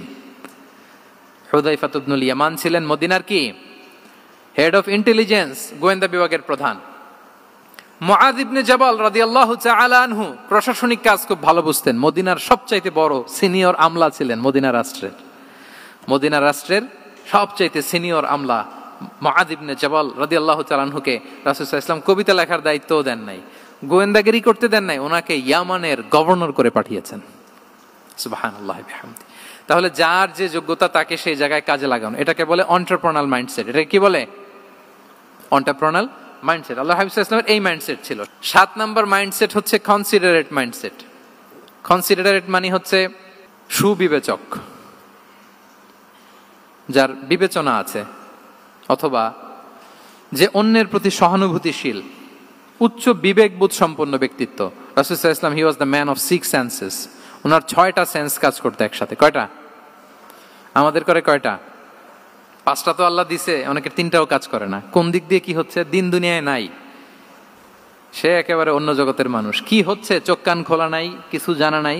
কিন্তু রাসূল সাল্লাল্লাহু আলাইহি ওয়াসাল্লাম he was man of 6 senses. চারদিকে কোথায় কি হচ্ছে, কার একটু অসুবিধা হয়ে যাচ্ছে, কার একটু সমস্যা, খুব অন্যের ব্যথায় ব্যথিত ছিলেন, অন্যের দুঃখে দুঃখী ছিলেন। অন্যের প্রতি সহানুভূতি ছিলেন, ম্যান অফ সিক্স সেন্সেস ছিলেন তিনি। সিরাত থেকে দু একটা উদাহরণ দেখেন। একবার রাতের নামাজ, সম্ভবত এশার নামাজ, খুব ছোট্ট করে শেষ করে দিলেন। তো সাহাবারা জিজ্ঞেস করলেন, ইয়া রাসূলুল্লাহ, নামাজ তো এত তাড়াহুড়ো করতে আপনাকে কখনো দেখিনি। তিনি বললেন, আমি নামাজের মাঝখানে এক ছোট্ট বাচ্চার কান্না শুনেছি। আনাস রাদিয়াল্লাহু বর্ণনা করেন যে কানা রাসূলুল্লাহ সাল্লাল্লাহু আলাইহি ওয়াসাল্লাম ইয়াসমাউ বুকা আস-সাবিয়্যি মা উম্মি। আমি যখন নামাজে ইমামতি করছি, পেছনে মহিলাদের কাতারের ওখান থেকে একটা ছোট্ট শিশুর কান্নার আওয়াজ আমার কানে আসলো। দেখেন কি সেন্স। তো আমার মনে হচ্ছিল বাচ্চার কান্নায় পেছনের কাতারে মায়ের বড্ড কষ্ট হচ্ছে, যে মাটা বাচ্চাটাকে নিয়ে এসছে উইমেন প্রেয়ার হলে, তাকে বাচ্চাটাকে ম্যানেজ করতে বা সামলাতে মায়ের বড্ড কষ্ট হয়ে যাচ্ছে আমার মনে হচ্ছে। এজন্য আমি নামাজটা একটু শর্টকাটে শেষ করে দিয়েছি। Could you imagine that? কি নবী আমরা পেয়েছি, কিরকম কনসিডারেট ছিলেন, কতটা সুবিবেচক ছিলেন, অন্যের প্রতি কতটা সহানুভূতিশীল ছিলেন তিনি, অন্যের যাতে কোনো সমস্যা না হয় এটা খেয়াল করতেন। মুআয ইবনে জাবাল রাদিয়াল্লাহু তাআলা আনহুকে মদিনার পাশেই এক মসজিদের ইমাম করে পাঠালেন। উনি ইমামতির দায়িত্ব পেয়ে একবার মাগরিবের নামাজে সূরা বাকারা তেলাওয়াত শুরু করলেন। তো ওনার হয়তো তেলাওয়াত করতে করতে একটা ইমোশন চলে আসছে, উনি তো সুরের ঝংকার দিয়ে তেলাওয়াত করতেছেন। এখন পিছনে যারা মুসল্লি ছিল এরা ছিল সব কৃষিজীবী সাহাবী। এরা কি ছিল? সারা দিন ওট দিয়ে, খেজুর গাছে পানি দিয়ে জান যায় কোন রকম ফরজ পেরে যায় ঘুমাইতে হবে। এই সাহাবীরা যখন পিছনে দাঁড়াইছে আর উনি ধরছে কোন সূরা? সূরাতুল বাকারা। এখন ওনারা তো আর থাকতে পারে না, ওনার সাথে থাকতে না পারে এক সাহাবী নামাজ রেখে দিয়ে ডাইরেক্ট রাসূল সাল্লাল্লাহু আলাইহি ওয়াসাল্লামের কাছে, কারণ বড় হুজুর তো আছে মদিনায়। যে বিচার দিছে ইয়া রাসূলুল্লাহ, দেখেন এমন একজনকে ইমাম করে অ্যাসাইন করেছেন, উনি মাগরিবের সালাতে সূরা বাকারা পড়ে, আর আমরা হচ্ছি কৃষিজীবী শ্রমজীবী সাহাবী, আমাদের তো এত বড় কেরাতের সাথে জয়েন করা সম্ভব না। রাসূল সাল্লাল্লাহু আলাইহি ওয়াসাল্লাম রেগে গেলেন, চেহারাটা আগুনের গোলার মতো লাল হয়ে গেল। মুআয ইবনে জাবাল রাদিয়াল্লাহু তাআলা আনহুকে ডেকে পাঠালেন, ডেকে বললেন, আফাত্তানুন আনতা ইয়া মুআয, আফাত্তান, তুমি কি ফিতনা সৃষ্টি করতেছো? ওখানে পাঠাইছি কমিউনিটির ইউনিটি ধরে রাখার জন্য, তুমি ওখানে যে ফিতনা সৃষ্টি করতেছো। তুমি কি সাব্বিহ ইসমা রাব্বিকাল আ'লা এই সূরা তোমার মুখস্থ নাই? ওয়াদ-দুহা ওয়াল-লাইলি ইযা সাজা এটা পারো না? ওয়াশ-শামসি ওয়া দুহাহা এটা মুখস্থ নাই? তো তুমি কেন এই সূরাগুলো দিয়ে নামাজ পড়াও না? কেন পড়াও না? এরপর তিনি বললেন, যখন ইমামতির সুযোগ পাবে, সুযোগ পেয়ে লম্বা কেরাত ধরো না, ছোট্ট কেরাত দিয়ে নামাজ শেষ করো। কেননা তোমার পেছনে বয়স্করা আছে, মুরব্বীরা আছে, অসুস্থরা আছে। জাল হাজা, তার একটা জরুরি কাজ পড়ছিল, যাচ্ছিল, হঠাৎ মাগরিবের আজান, ভাবলো রাস্তার পাশে যেহেতু আজান দিছে নামাজটা পড়ে নেই। নামাজে ঢুইকা দেখছে আপনি সূরা বাকারা ধরছেন, তো বেচারা কি কাজ করবে না কি করবে? আর তার তো নিয়ত ছিল ফরজ নামাজটা পড়ি যে বাস ধরবো, এখন আপনি ধরছেন কোন সূরা? বাকারা।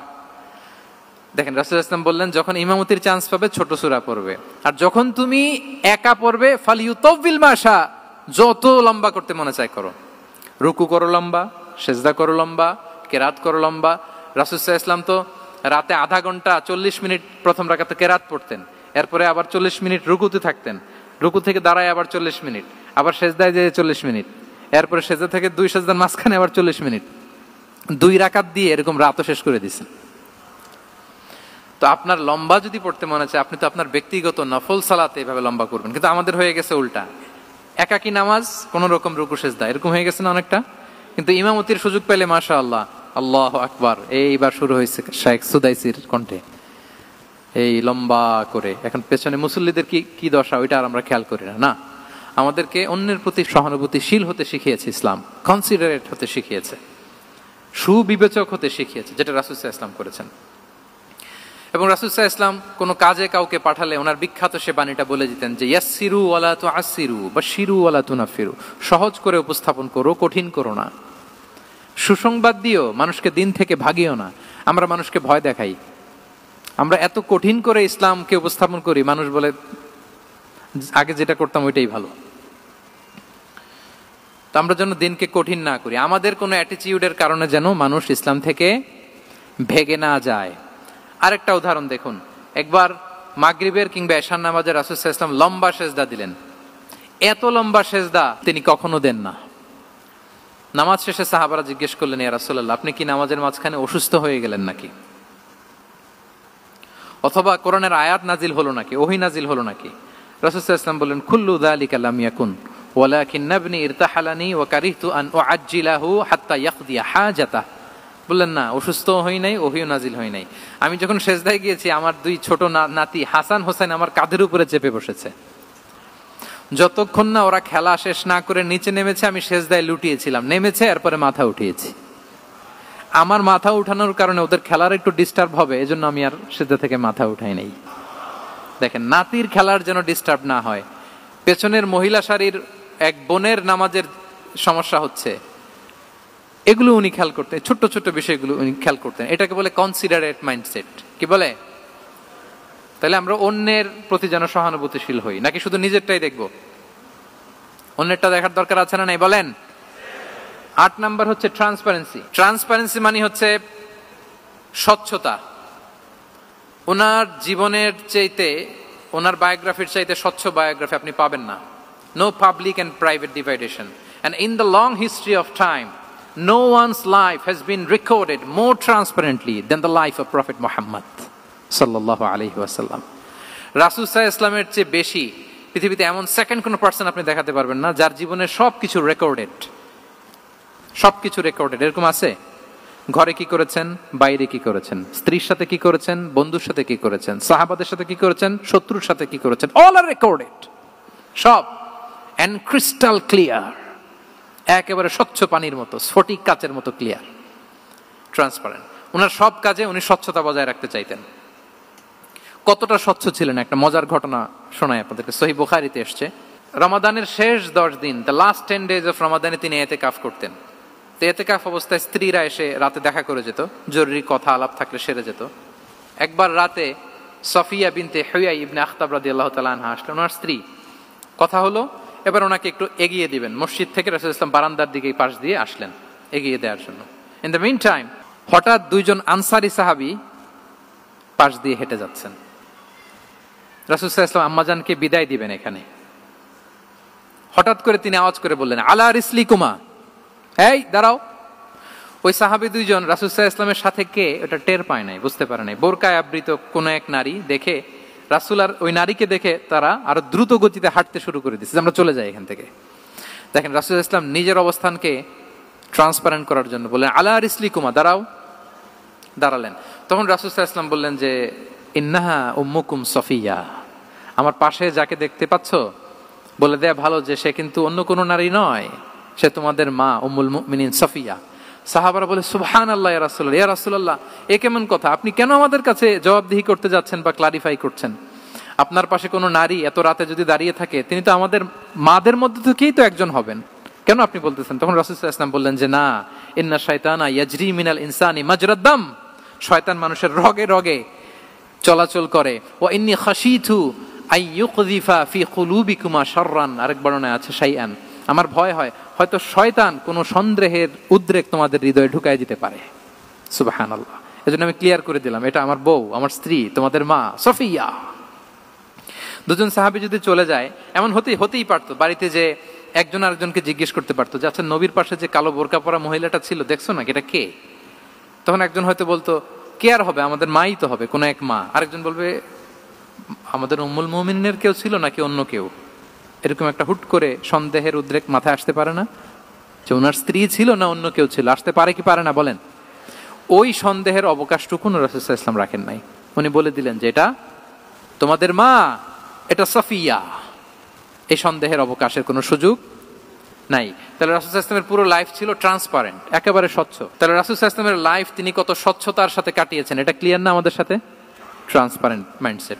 9 নাম্বার হচ্ছে অ্যাপ্রিশিয়েটিভ, অর্থাৎ অন্যের প্রশংসা করা। আমরা অনেক সময় অন্য কেউ ভালো কাজ করলে অ্যাপ্রিশিয়েট করতে চাই না, আমরা গুণমুগ্ধ হই কিন্তু গুণগ্রাহী হতে চাই না, অন্যরে ক্রেডিট দিতে চাই না, তার ভালো কাজে স্বীকৃতি দিতে চাই না। হয়তো আমার দলের লোক না, বা আমার চিন্তার লোক না, বা আমার সার্কেলের লোক না, তার প্রশংসা করতে চাই না, তার গুণগ্রাহী হতে চাই না। এরকম মেন্টালিটি আমরা অনেকে ক্যারি করি না? রাসূল সাল্লাল্লাহু আলাইহি ওয়াসাল্লাম এটা করেননি। ভালো কিছু দেখলে মুসলিম হোক অমুসলিম হোক অ্যাপ্রিশিয়েট করতেন। Basically he develop the culture of appreciation. এটা আমাদের করতে হবে। আপনার ছেলে ভালো কিছু করেছে, অ্যাপ্রিশিয়েট করেন, ও কনফিডেন্স ফিরে পাবে। আপনার স্ত্রী ভালো রান্না করেছে, অ্যাপ্রিশিয়েট করেন, সে আনন্দিত হবে। আপনার বন্ধু ভালো কিছু একটা করেছে, তাকে ইন্সপায়ার করেন, অ্যাপ্রিশিয়েট করেন। রাসূল সাল্লাল্লাহু আলাইহি ওয়াসাল্লাম একবার এক বৈঠকে 8 জন সাহাবীকে 8টা কমপ্লিমেন্ট দিয়েছেন। 8টা অ্যাপ্রিসিয়েশন দিয়েছেন। তিনি বলেছেন আরহামু উম্মতি বি উম্মতি আবু বকর। দেখেন 8 জন সাহাবীর 8টা গুণের বর্ণনা দিচ্ছেন। তিনি বললেন আমার উম্মতের মধ্যে সবচাইতে রহম দিলের সাহাবী হচ্ছে কে? আবু বকর রাদিয়াল্লাহু তাআলা। এত রহম দিলের ছিলেন, উনি যখন আল্লাহ রাসূল সাল্লাল্লাহু আলাইহি ওয়াসাল্লামের ইন্তেকালের পরে মসজিদে নববীতে যখন নামাজে দাঁড়াতেন, কান্নার চোটে উনি কেরাতই পড়তে পারতেন না। কমপ্লেন করতো সাহাবারা যে আমরা তো কেরাত বুঝি না, একটু স্পষ্ট করে পড়েন, কান্না একটু থামান। কেন কাঁদতেন? কারণ উনি যখন নামাজে দাঁড়াতেন ওনার ফিলিংসটা হতো এরকম যে কাইফা আকুমু মাকামা রাসূলিল্লাহ, আমি রাসূলের জায়গায় কিভাবে দাঁড়াই? এখানে তো আমার রাসূল দাঁড়িয়ে ইমামতি করেছেন, আমি নবীর জায়গায় দাঁড়িয়ে কিভাবে নামাজটা পড়াই? এই অনুভব থেকে উনি যে কাঁদতে শুরু করতেন, এই কান্নার ধাক্কায় উনি আর তেলাওয়াতই আগাতে পারতেন না। আরহামু উম্মতি বি উম্মতি আবু বকর। আমার উম্মতের মধ্যে সবচাইতে রহম দিলের হচ্ছেন আবু বকর। ও আসাদ্দুহুম ফি আমরিল্লাহি উমর। দেখেন প্রশংসা করতেছেন। আর আমার উম্মতের মধ্যে আল্লাহর দিন বাস্তবায়নে সবচাইতে কঠোর হচ্ছে ওমর। মুনাফিকরা ওনাকে জমের মতো ভয় পেত, ইভেন শয়তান ভয় পেত। রাসূল সাল্লাল্লাহু আলাইহি ওয়াসাল্লাম বলেন ওমর, তুমি যদি এই রাস্তা দিয়ে হাঁটো, শয়তান যদি দেখতে পায়, শয়তান এই রাস্তা রেখে দিয়ে অন্য কোনো রাস্তা থাকলে ওইটা দিয়ে হাঁটে। সুবহানাল্লাহি বিহামদি। আমাদের অনেক সময় এমন হয় না যে আমাদের বাচ্চারা, ছেলে মেয়েরা খেতে চায় না, আমাদের নাতি নাতনিরা খেতে চায় না, মায়েরা খাবার নিয়ে পেছনে পেছনে ঘুরে, আর তখন ভয় দেখায় এই রাত্রিবেলা তাড়াতাড়ি খাও, ওই যে বাঘ আসবে বাঘ, বিড়াল আসবে বিড়াল, তাড়াতাড়ি না খেলে কিন্তু ভূত আসবে ভূত। এরকম বলেন আপনারা? বলেন না? এই দায়িত্ব তো আপনাদের কাঁধে থাকে না? তো ওই যে আমাদের বোনরা বলতে পারবে, বোনরা খাবার নিয়ে ঠিকই রাত্রিবেলায় বাচ্চাদের পিছনে পিছনে এরকম দৌড়াতে হয়। তো কি বলতে হয় যে এই ভূত আসলো ভূত, ওই যে বিড়াল আসলো বিড়াল, কুকুর আসলো, এইগুলো বললে বাচ্চারা আবার ভয় পায়, তাড়াতাড়ি করে খায়। তো মদিনাতেও মদিনার বাচ্চারা খেতে চাইতো না। তো খেতে না চাইলে মায়েরা ভূত আসতেছে ভাল্লুক আসতেছে এগুলো না বলে বলতো হা হুয়া ইয়াতি উমর, ইয়াতি উমর, তাড়াতাড়ি খাও তাড়াতাড়ি খাও, ওই যে ওমর আসতেছে ওমর। সুবহানাল্লাহি বিহামদি। ওয়া আশাদ্দুহুম ফি আমরিল্লাহি উমর। আল্লাহর দিন বাস্তবায়নে সবচেয়ে কঠোর ছিলেন ওমর রাদিয়াল্লাহু তাআলা আনহু। ওয়া আসদাকুহুম হায়াআন উসমান। সবচেয়ে লাজুক সাহাবী ছিলেন উসমান রাদিয়াল্লাহু তাআলা আনহু। শুধু অর্থ বলে যাই। ওয়া আকরাউহুম লিকিতাবিল্লাহি উবাই ইবনে কাব। সবচেয়ে কোরআনের ভালো কেরাত পড়তে পারতেন উবাই ইবনে কাব। আফরাদুহুম যায়েদ ইবনে সাবিত। উত্তরাধিকার বন্টনের নীতিমালা ফারায়েজের জ্ঞান ছিল যায়েদ ইবনে সাবিত রাদিয়াল্লাহু তাআলা। ওয়া আ'লামুহুম বিল হালাল ওয়াল হারামি মুআদ ইবনে জাবাল। এই উম্মতের হালাল হারামের স্পেশালিস্ট সাহাবী হচ্ছেন মুআদ ইবনে জাবাল। আলা ওয়া ইন্না লিকুল্লি উম্মাতিন আমিনান ওয়া আমিনা হাদিহিল উম্মাহ আবু উবাইদা ইবনুল জাররাহ। সব উম্মতের একজন বিশ্বস্ত লোক থাকে, এই উম্মতের সবচাইতে বিশ্বস্ত লোক হচ্ছে আবু উবাইদা ইবনুল জাররাহ। দেখেন 8 জন সাহাবীর 8টা গুণের কথা বললেন। আচ্ছা, রাসূল সাল্লাল্লাহু আলাইহি ওয়াসাল্লাম যখন সাহাবীদের প্রশংসা করেছেন, ওই সাহাবীদের কেমন লেগেছে বলেন তো? ফিলিংসটা ভালো লেগেছে না? হৃদয়ে জুড়িয়েছে, ইন্সপায়ার্ড হয়েছেন, মোটিভেটেড হয়েছেন। সাহাবীদের মধ্যে সবচাইতে সুরেলা গলার কণ্ঠের অধিকারী ছিলেন আবু মুসা আল-আশআরী রাদিয়াল্লাহু তাআলা আনহু। তো রাসূল সাল্লাল্লাহু আলাইহি ওয়াসাল্লাম একবার রাত্রিবেলা তার বাসার পাশ দিয়ে যাচ্ছিলেন, দীর্ঘ সময় ওনার কণ্ঠের তেলাওয়াত শুনলেন। পরের দিন সকালে বললেন যে আবু মুসা, তুমি তো চমৎকার গলায় তেলাওয়াত করো। আবু মুসা বলে, ইয়া রাসূলুল্লাহ, আমি তো কোনোদিন আপনার সামনে দাঁড়িয়ে তেলাওয়াত করি না, আপনি কি করে জানলেন? রাসূল সাল্লাল্লাহু আলাইহি ওয়াসাল্লাম বললেন, গত রাতে তুমি যখন তেলাওয়াত করছিলে আমি তোমার ঘরের পাশ দিয়ে যাচ্ছিলাম, আমি মনোযোগ দিয়ে শুনেছি। আবু মুসা বলে, ইয়া রাসূলুল্লাহ, আপনি আমার তেলাওয়াত শুনতেছেন, ওইটা জানলে তো আমি ফজর পর্যন্ত তেলাওয়াত চালিয়ে যেতাম, হাত্তাল ফাজর আমি তেলাওয়াত চালিয়ে যেতাম ইয়া রাসূলুল্লাহ। আল্লাহ রাসূল সাল্লাল্লাহু আলাইহি ওয়াসাল্লাম তখন বললেন, লাকাদ উতিতা মিজমারান মিন মাজামিরি আলি দাউদ। হে আবু মুসা, দাউদ আলাইহিস সালামের গলায় আল্লাহ তাআলা যেমনি সুরের ঝংকার দিয়েছেন, এই উম্মতের মধ্যে তোমার গলায় আল্লাহ সেই সুরের লহরী ঢেলে দিয়েছে। বলেন এই অ্যাপ্রিসিয়েশন যখন রাসূলের মুখ থেকে পাইলো কেমন লাগবে ওনার? এখানে ধরেন আপনি কেউ হাফেজে কোরআন শেখ সুদাইস যদি বলে যে মাশাআল্লাহ মাশাআল্লাহ আনতা কারিউল কুররা, আপনাকে যদি এটা বলে কেমন লাগবে আপনার? হ্যাঁ, সারা দুনিয়া তো এটা বলে বেড়াবেন যে শেখ সুদাইস আমার রেসিটেশনের প্রশংসা করেছে, খাবার ইমাম আমার প্রশংসা এপ্রিসিয়েট করেছে। আর স্বয়ং রাসূলুল্লাহ সাল্লাল্লাহু আলাইহি ওয়াসাল্লাম যখন বলে তোমার গলায় আল্লাহ সুরের ঝংকার ঢেলে দিয়েছে, তখন ওনার কেমন লেগেছে? এজন্য আপনার ছেলে মেয়ে স্ত্রী বন্ধু আপনার সার্কেলের কেউ কোনো ভালো কাজ করলে কৃপণতা করবেন না, এপ্রিসিয়েট করুন। রাসূল সাল্লাল্লাহু আলাইহি ওয়াসাল্লাম এপ্রিসিয়েশন আমাদেরকে শিখিয়েছেন। ইভেন মুখাইরেক নামে এক ইহুদি ছিল, মদিনার সব ইহুদিরা বিট্রে করেছে, কিন্তু এই মুখাইরেক নামে এক ইহুদি উহুদের যুদ্ধে মুসলিমদের পক্ষে লড়াই করে নিহত হয়েছে, সে তার কথা রেখেছে। মুসলিম সাহাবীদের শহীদদের লাশের সাথে যখন এই ইহুদি তার লাশও আনা হলো, রাসূল সাল্লাল্লাহু আলাইহি ওয়াসাল্লাম তার দিকে তাকায় বললেন, মুখাইরিক খায়রু ইয়াহুদ, Mukhairiq is the best among Jewish. তিনি বললেন মুখাইরিক, এই পৃথিবীতে যত ইহুদি আছে এখানকার ইহুদিদের মধ্যে মুখাইরিক হচ্ছে সবচেয়ে শ্রেষ্ঠ ইহুদি। দেখেন মুখাইরিক কোন ধর্মের ছিলেন? মুসলিম নাকি কোন ধর্মের? ইহুদি হওয়ার পরেও তাকে এপ্রিসিয়েশন করতে রাসূল সাল্লাল্লাহু আলাইহি ওয়াসাল্লাম ভুলেন নাই। তাহলে আমরা যেন এপ্রিসিয়েটিভ মাইন্ডসেটের অধিকারী হই।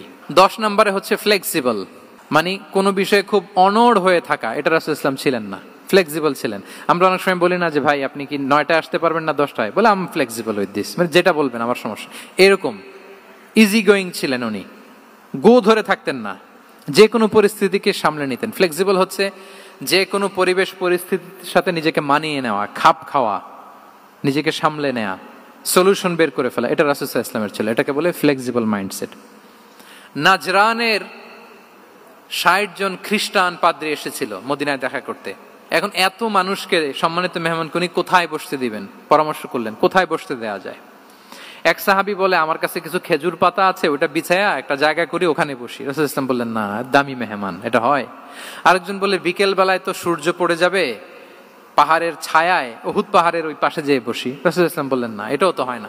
বলতে বলতে ওই 60 জন পাদ্রী চলেই আসছেন এই মানে বিদেশি মেহমান, ফরেন ডেলিগেশন। কি করবেন?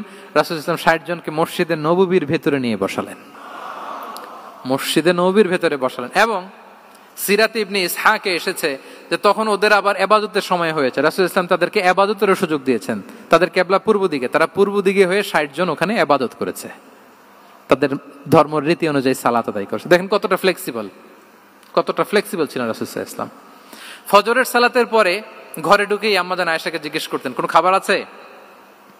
আম্মাজান আয়েশা যদি বলতেন আছে, তিনি সেটা খেতেন।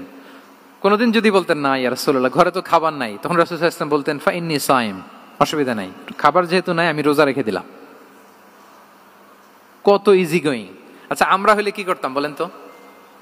ফজরের পরে ঘরে গেছেন আপনি, বড় সাহেব না, এবার যাওয়ার পরে জিজ্ঞেস করছেন কি আছে খাবার দাও, যদি বলে ঘরে কিছু নাই, কি বলবেন দেখি, কয়েকটা উত্তর আসুক।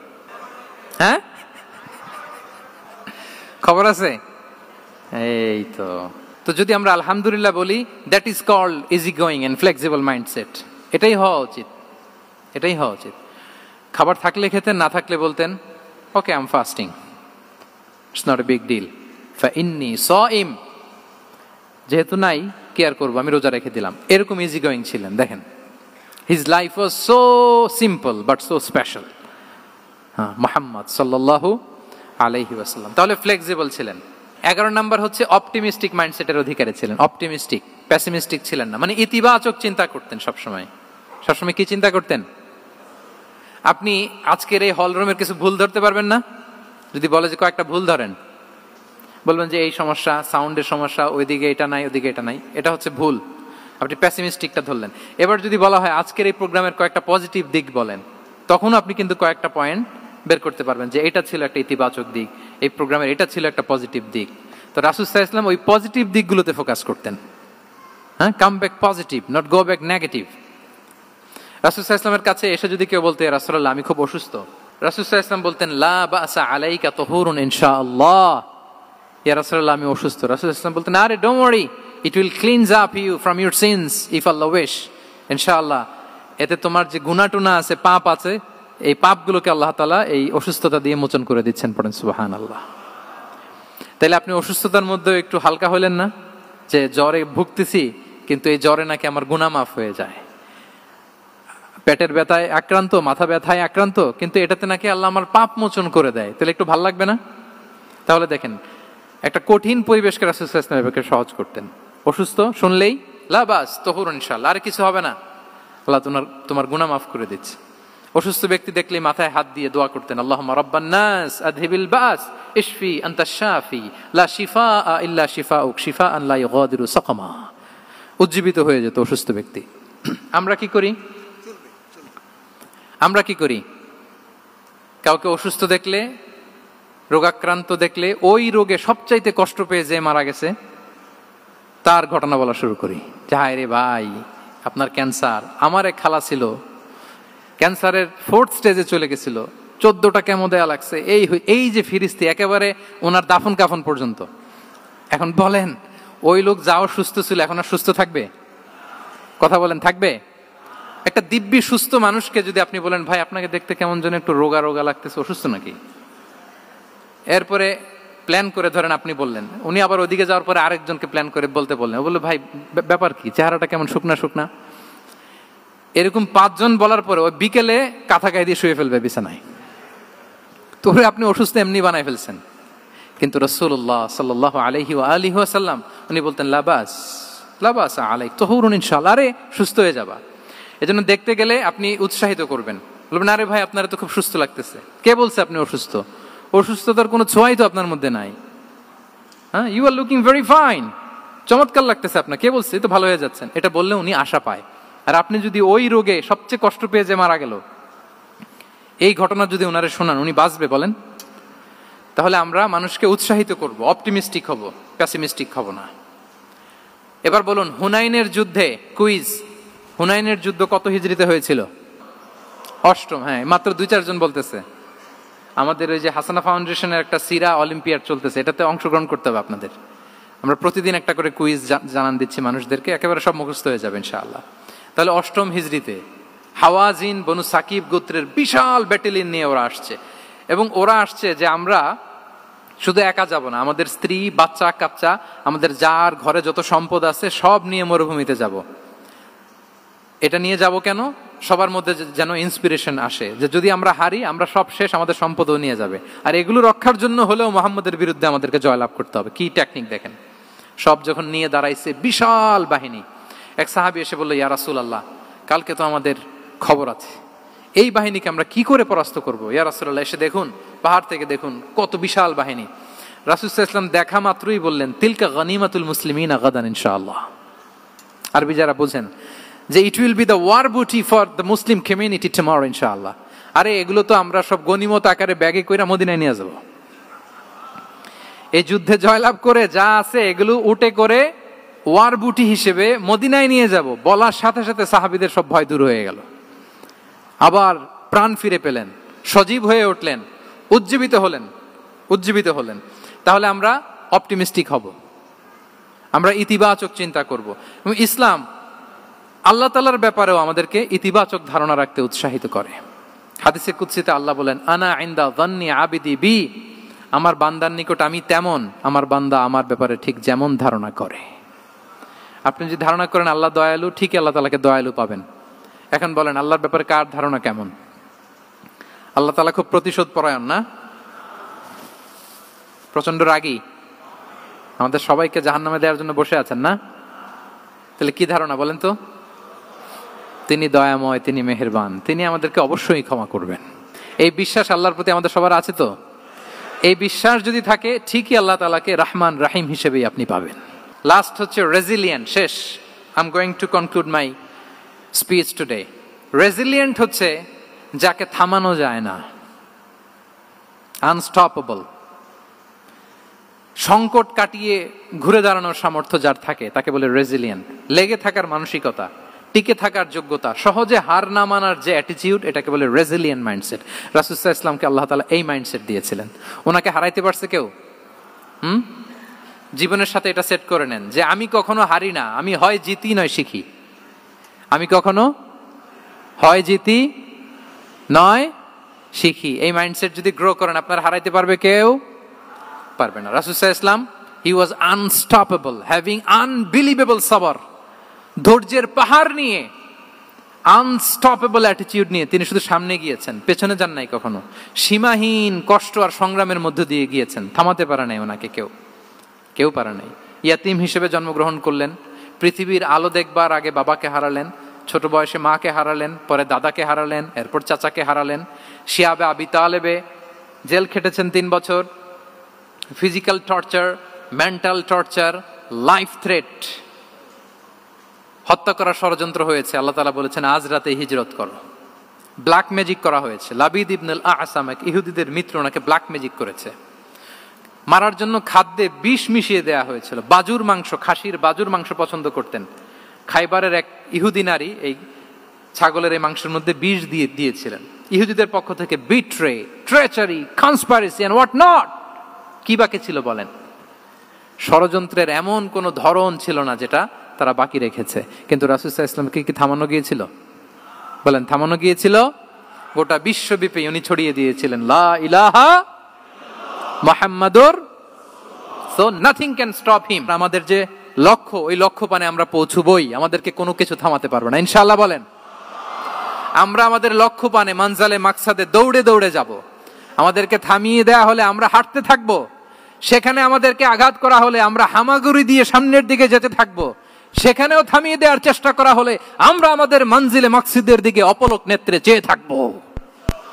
আমাদেরকে কেউ থামাতে পারবে?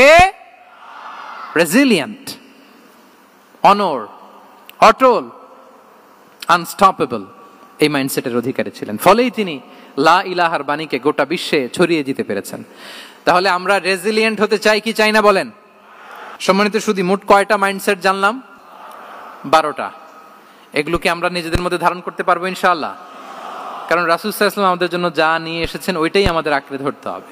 যেটা বারণ করেছেন ওইটা থেকে আমাদের দূরে থাকতে হবে। যে আয়াত দিয়ে শুরু করেছিলাম সূরা হাশরে, রমা আতাকুমুর রাসূলু ফাখুযুহু ওয়া মা নাহাকুম আনহু ফানতাহু। নবী যা এনেছে ধরো, নবী যা বারণ করেছে সেগুলো ছেড়ে দাও। আমরা আল্লাহ তাআলার কাছে কামনা করি আমার নবী ওনার যে থট প্রসেসকে ডেভেলপ করেছেন, ওনার যে অ্যাপ্রোচ এন্ড মাইন্ডসেটকে ডেভেলপ করেছেন, আমরাও যেন আমাদের মাইন্ডসেটকে ঠিক ওইভাবে করতে পারি। আমাদের রাসূল সাল্লাল্লাহু আলাইহি ওয়াসাল্লাম যেভাবে চিন্তা করতেন, আমাদের ভাবনা এবং চিন্তার আঙ্গিনাও যেন ঠিক সেই রকম হয়। আমরা সবাই পড়ি আমিন। তার মাইন্ডসেট হবে আমাদের মাইন্ডসেট। কি বলেন? পারা যাবে তো ইনশাআল্লাহ? তাহলে কয়টা মাইন্ডসেটের কথা বলেছি? 1 নম্বরে কি ছিল? God centric. 2 নম্বরে ভিশন ওরিয়েন্টেড। 3 নম্বরে উইজডম ড্রিভেন। 4 নম্বরে রিফর্ম সেন্ট্রিক। 5 নম্বর ওপেন মাইন্ডেড। 6 নম্বর এন্টারপ্রেনার। 7 নম্বর কনসিডারেট। 8 নম্বর ট্রান্সপারেন্ট। 9 নম্বর অ্যাপ্রিশিয়েটিভ। 10 নম্বর ফ্লেক্সিবল। 11 নম্বর অপটিমিস্টিক এবং 12 নম্বর রেজিলিয়েন্ট। এটা ছিল রাসূল সাল্লাল্লাহু আলাইহি ওয়াসাল্লামের মাইন্ডসেট। এই মাইন্ডসেট দিয়ে যদি আমরা আমাদের মাইন্ডসেটকে সাজাতে পারি, আমাদের সফলতা দুনিয়া এবং আখিরাতে কেউ ঠেকাতে পারবে? আল্লাহ তাআলা আমাদের সবাইকে কথাগুলো বোঝার ও আমল করার তৌফিক দান করুক। হাদা মা ইনদি ওয়াল ইলমু ইনদাল্লাহি আলাইহি তাওয়াক্কালতু ওয়া ইলাইহি উনীব। আসসালামু আলাইকুম ওয়া রাহমাতুল্লাহি তাআলা ওয়া বারাকাতুহু।